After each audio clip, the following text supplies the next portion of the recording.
I was doing some research this week, and this is week 2 of our filtered series, and we're talking about social media. Now, I want you to hear me. I don't think social media is bad. In fact, some of you are watching now on social media, and it has been great during this Coronageddon, as Tina called it, that it's been great that we've still been able to connect together, at least a little bit, on Facebook.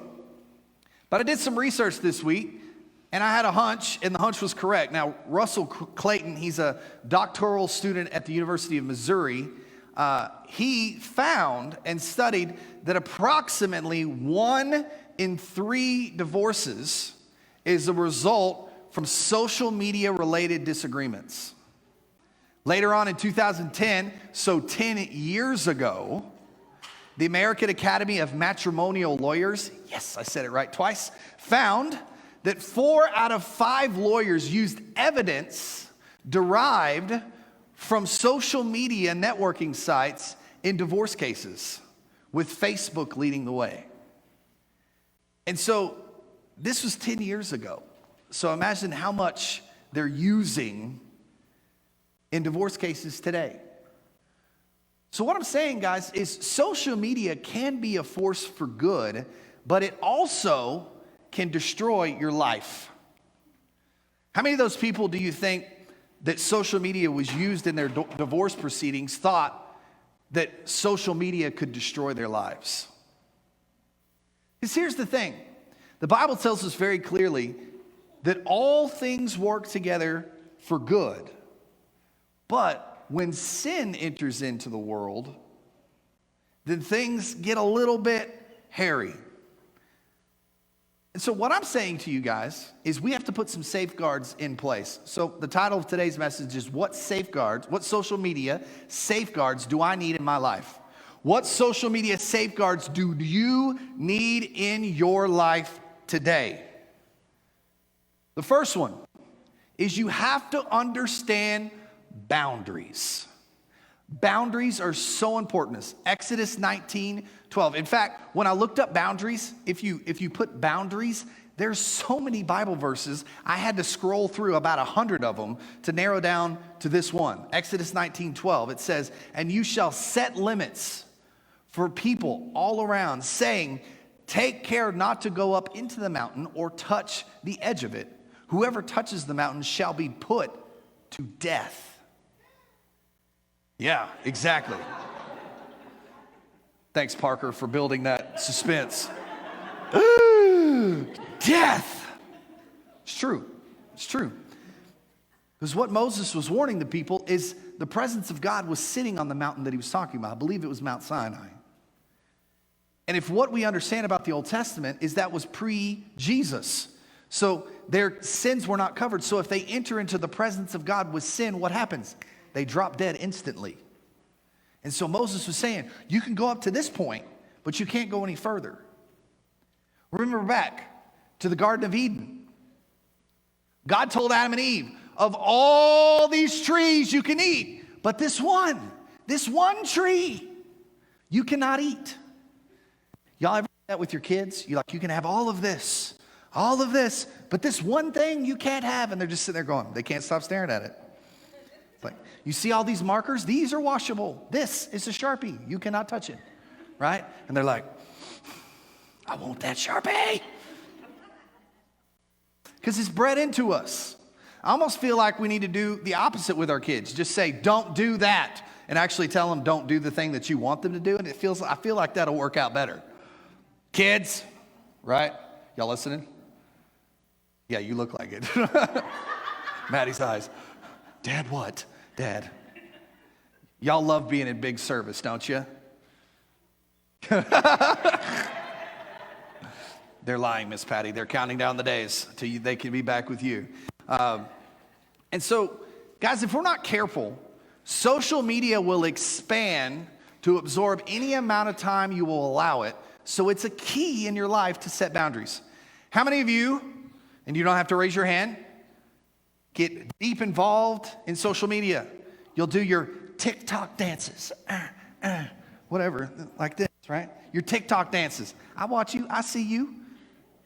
And then later, you look and 2 hours have gone by. 2 hours of your life. Now, that may not be a big deal in Coronageddon, but when we get back to normal life, you think that's going to be a big deal? And if you don't, good job, okay? It might be good for you to do something with your life, all right? I'm just kidding. But guys, if we do not set boundaries to protect ourselves, others will dictate those boundaries. I've got news for you today. Mark Zuckerberg, who owns Facebook and Instagram, doesn't care about you. Really? Mark Zuckerberg? We're friends on Facebook. No. Hey, Roy, come on, buddy. Come on, run away from mom, run. It's my favorite part of kids service. I hope one gets away so we can have fun with it. I'm just happy it's not my kid this time. And so I know Mark Zuckerberg doesn't care about you. I know this is shocking to you, but here's the thing. He wants you on Facebook and Instagram as much as humanly possible. You know why? Because that makes him more money. The way they make money on social media is through clicks and hits and scrolls. That's how they make money. And so the way they do it is they get you more addictive. They make it easier for you to use. They make it easier for you to get on so that you can never-endingly scroll. And then you're looking down and then your Netflix asks you, are you still watching? And you're like, stop judging me. Stupid Netflix. So first, we got to set boundaries. The second thing we must do is create accountability. Create accountability. Now, I referred to this at the beginning, but an epidemic that's happening over and over and over and over and over again is people are actually not being very faithful to their spouses because of social media. And we've seen a rise in divorce rates because of social media. Hebrews 10:24 through 25 says, nope, 4:13, scroll down, look at the wrong thing. And no creature is hidden from his sight, but all are naked and exposed to the eyes of him who we must give an account. You know, guys, in the normal world, if you run into your ex at Walmart, are you going to have a conversation with your ex at Walmart? I'm just letting you know, if my wife is with me, I'm not having a conversation with my ex at Walmart. It will be a very uncomfortable, move on. It's like, don't look, babe, come this way. I know I just went off camera, sorry. But why is it that at midnight when our ex flame texts us and we're in a committed relationship, we're like, hey girl, hey. Why is it that when we would not, you know why? Because there is no accountability. No one can see you talking to your ex on Facebook or direct message on Instagram or Snapchat or, can you direct message on TikTok? Sorry, I should have researched that. Yeah. But here's the thing. My wife has all my passwords. You know why my wife has all my passwords? Because sometimes I just need her to quit asking me questions and just read my text messages. I've learned that's easier. Because she's like, well, what did you and so talk about? Stuff. What kind of stuff? Good stuff. Can you be more specific? No. Can you just read the conversation? and then I'll scroll to the beginning of the conversation, and then she'll scroll even further past. I'm like, the reason you're confused is you keep scrolling. Just stop where I'm at. Are we the only ones that have that conversation? Maybe. Okay, we're weird. It's fine.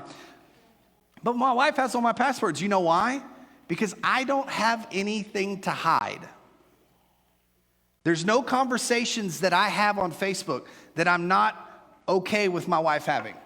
Now, there's some conversations with church people that I have that I don't need the whole world to see because it's just the nature of my job. But I'm okay with my wife seeing it. Why? Because I've got nothing to hide. Here's my question. If you are unwilling to allow someone to look at your social media accounts, my question is why? Are you trying to hide something? So let's roll back to Hebrews 4:13. Abby's going to throw it on the screen. And it says, and no creature is hidden from his sight, but all are naked and exposed to my eyes of him to whom we must give an account. There's a reason the Bible uses the word naked. Our clothes hide what is underneath. Most of us don't want other people to see what is underneath our clothes. Amen? One more time. Most of us don't want us to see what is underneath our clothes. Amen? Okay, we're not a nudist church. I know this is news to all of you. Okay? Why do I say this in the Facebook service? I didn't say this in the other. But our clothes hide what's underneath. What God is saying to us is there is nothing that you do is hidden from him. There is nothing in front of God's eyes that he cannot see. So what I'm saying to you is anything you do on any social media platform, God can see, and it says in the end of the verse, to whom we must give an account. God will ask you one day about this. So next time you do that one thing on social media, say, how am I going to tell God about this? Because that's literally what Hebrews is telling you. How are you going to tell God about this? Now, accountability in your life is good, not just for those that have a tendency to wonder, but guys, sometimes we spend a lot of time on Facebook. Did you know that your iPhone, and somebody told me, Paul told me, but he left, what it was called for Android. They have apps that tell you how long you have been on certain things. On the iPhone, it's called screen time. And if you go and you look at your screen time, you find out how much time in a week you spend on certain apps. So for the sake of this message, I looked up last week how much time I spent on social media. Now, mind you, I do live videos on Facebook. I do ministry things on Facebook. I was on Facebook last week 10 hours. 10 hours. And I challenge you, go look how much time you spent on social media. And let me challenge you this. Is it possible that you could spend 1 hour less a week on Facebook and spend 10 minutes extra a day in your time with the Lord? What if our Bible app had more screen time than our Facebook or Instagram app on our phone? How would that change our lives? Did you know that you can also set a password on your screen time account that you can set, I only want to be on Facebook an hour a day? You don't think that's a lot, but once you set it and it pops up and says your time is out, it requires you to put in a password. Now, for those of you that lead a little bit more accountability, maybe you should find somebody else that does, so you don't know the password. Just don't be like my kids and look over the shoulder when you're putting in the password. Kids, I had to make my password so complex, even I can't remember it. Because my kids are like, Dad, what's your birthday? Like, why do you want to know? Never mind. What's your anniversary? It's today. So, first, we need boundaries. Second, we have to have accountability. Number 3, remember your real community. Remember that you have real community. Hebrews 10:24-25 says, and let us consider how to stir up one another to love and good works, not neglecting to meet together as the habit of some, but encouraging one another. And all the more as you see the day drawing near. Guys, social media is a great tool for connecting, but the problem is it gives us a synthetic connection. Guys, Facebook makes us think that we know somebody so well when we actually don't know them at all. This week, these things happen on social media. I'm a pretty prominent figure on social media, so oftentimes Teresa and I, Justin and Abby was with us this week. We went to a restaurant, and somebody at this restaurant goes, "Hey, Pastor Todd, how you doing?" I'm like, "Hey, what's up? How you doing? Good to see you. Good to see you." We sit down, and Teresa goes, "Who was that?" "I don't know." But that's the social media day and age we live in. We think we know Michael Jordan because we saw what Michael Jordan had for lunch. But guys, Michael Jordan doesn't know you. I know that's hard. And you're like, but he's my friend on Facebook. He must know me. Because we have to understand, Facebook is not a substitute for real connection. COVID-19 has shown us that social media is an okay replacement for a time, but we all have been itching for human connection. How many of you enjoyed that you actually got to feel the bass today? How many of you actually enjoyed that you got to hear people sing today?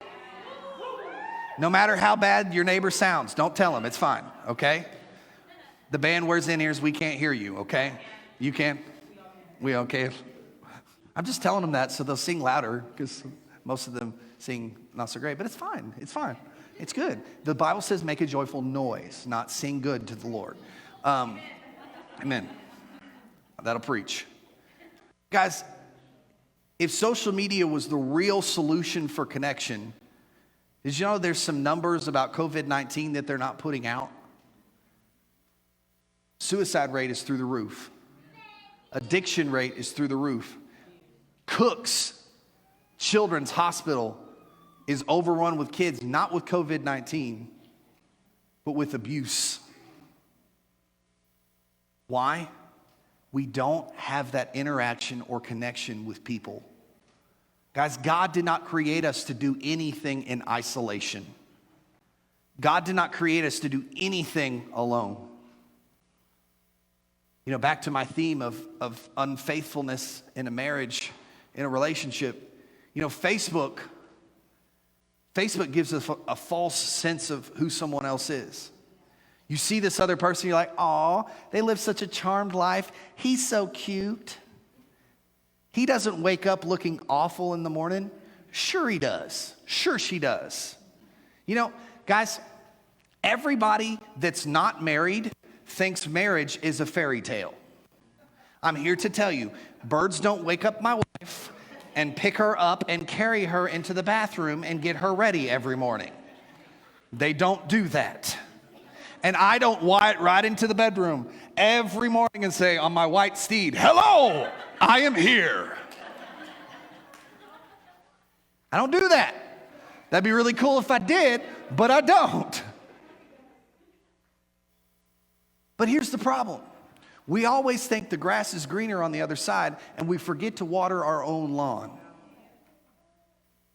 You know, I acknowledge this may be a shock to you. I don't wake up looking this pretty every morning. I know you're like, "What? I don't believe it. I have to sleep with a machine." People joke at night that I'm Darth Vader because I sound like Darth Vader because I have to sleep with the machine so I don't stop breathing at night. Don't you think that's kind of dangerous that I stop breathing in the middle of the night? So I sleep with the machine. Now, do you think my wife's like, "That's sexy, that machine right there"? Mm-hmm. I mean, I hope she doesn't, but she might. She doesn't. She's like, "Put the machine on, you're snoring. I can't go to sleep." But that's marriage, right? Does your wife do that to you too? I sleep better with it on, but sometimes I'm watching a show and I fall asleep and then she goes, "Ah!" and wakes me up. Ugh. Like one time I'm going to go into the pot. But guys, it's very easy for us to look at somebody else on Facebook and go, they live such a charmed life. Because they wake up and their breath smells bad. Their hair's not combed. They stink and need a shower like we all do. And so if you think somebody's grass is so green, you might want to know the manure they've had to go through to fertilize that lawn. There may be a lot of manure that's settled in to make that look so green that you need to fertilize your lawn a little bit more. So what does this mean for us? What does this mean for you in your life today? The first question I have for you, do you have enough boundaries in place? Do you have enough boundaries in place? Do you need to set a screen time password to go off every hour to remind you to get off Facebook? Do you need to look at your screen time and go, man, I've been spending a whole lot of time on Instagram, Facebook, maybe for some of our older attendees, Fox News. Did I say that? Just joking with my dad. Was Dad in here?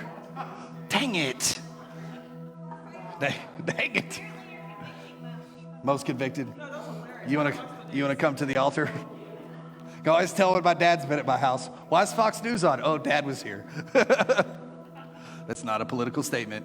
CNN, too, could be just as that, okay? Well, calm down. Jeez. Wow. If only we could be so vocal about the Bible. Anyway, number 2.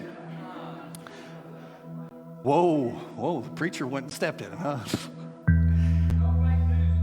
That's right. What was that? Your keys?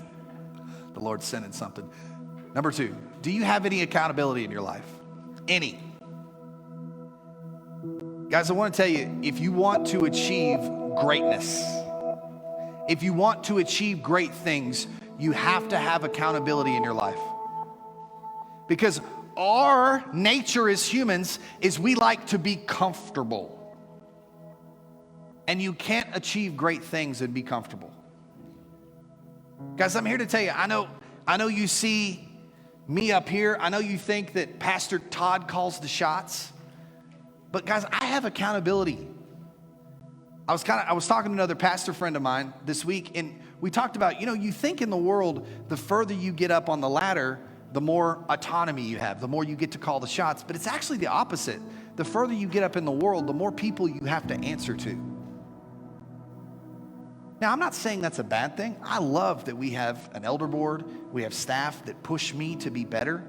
I would not be as good without those people. What I'm saying is what accountability do you have in your life to push you to be better? Because I guarantee without those people in my life, I would not be the pastor that I am standing before you today, but you don't get to see that. So what accountability do you have in your life to push you to be better? Because you're not gonna get better alone. You will just stay the same or maybe even get worse. For those of you that don't believe me, how many of y'all make a New Year's resolution every year? I'm gonna go to the gym every day. First day, you do awesome. Second day, you get up, you're like, yeah, I'm sore, but I'm gonna do it. Third day, you hit that snooze button, you're like, not today. Why? Because there's no accountability. You're only accountable to yourself, and yourself is tired today, and you don't want to deal with it anymore. Number 3, do you need to join our meaningful community? Now, guys, I know some of this I'm preaching to the choir, to you here today, and to you, some of you on Facebook, maybe I'm preaching right at you. Are you tired of synthetic community? You need people around you to push you to be better. Now, I love Facebook. I'm so thankful for Facebook that it's helped us keep connected through these times of COVID-19. But guys, in order for you to be better, you have to be around a community of people that love you and can push you to be better. So we can't just settle for the synthetic community. Now, I know some of you, you're at home watching now because you're nervous about getting out. Now, I know some of you have good reason. And I want you to know, if you have good reason, I'm not talking to you. Some of you don't have a good reason. You just didn't want to get up. And so what I'm saying to those people is, guys, you've had 8 weeks to watch church at home. It's time to get here. It's time to be a part of a meaningful community. Now, some of you I know need to stay home for the time being because you have some immunity issues, or maybe you're in an age demographic that's a little bit older and you're nervous about it, and I get that. We still do the online for those people that need to stay home. So I'm not trying to shame you. But there are some people that are choosing not to be here when they can. And so what I want you guys to be challenged with is we will always do what's most comfortable for ourselves, but sometimes we need to be pushed. Sometimes we need to be pushed to be better. Sometimes you need to tell somebody, I'm gonna see you at church. You know why you need to tell them? Because if you don't show up to church, they're gonna call you. And if you're good friends with me, you'll find out real quick that if you don't show up at church, I'm gonna call you. Be like, where you at? And some of you that are watching on Facebook, you're gonna get that message this afternoon. Where you at? You'll be like, whoa, blah, blah, blah, blah, blah. Just tell the truth, okay? Tell the truth. But guys, what I want you to hear is we want you to be a part of this community, not just because we want butts in the seats, because we know it is so valuable to you. I've seen people go from their life falling apart to jewels just from being a part of a meaningful community, a meaningful body of Christ.